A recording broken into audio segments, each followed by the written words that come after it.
Hello everyone, my name is Hamza Weinman. I'm the director here at the Center for Language and Culture. Welcome to Morocco. Inshallah, we'll see you in 6 days. I want to just show you one thing that you need to do before you leave the States, which is to make an appointment for your COVID PCR test to leave Morocco. So we'll send you a link, and if you follow that link, I'm just going to show you how to walk through the page.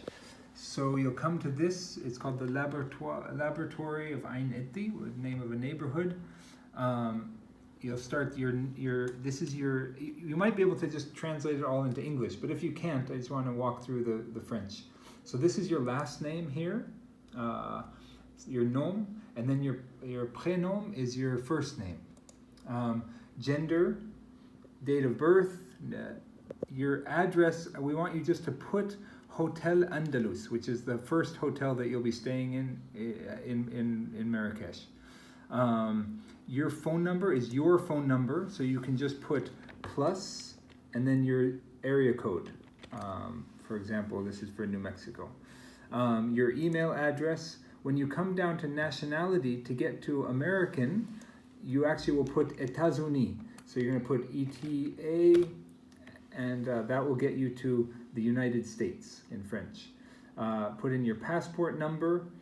Then the day, we want to do this on March 11th. This is Friday morning, or Friday midday, March 11th. So make sure it's March, make sure it's 2022. And then for the time, for the appointment, go ahead and put 12:30. If you come in and you don't find any appointments available for 12:30, put 12:45. If nothing there, put 1 o'clock. We don't know how many appointments they're giving for each 15 minutes, but we're hoping to be there at 12:30. And so just fill up 12:30 until whatever is the latest time that you, or the earliest time after that. And then you're just going to put validate once you're done with that. All right. Thank you all, and we look forward to seeing you soon.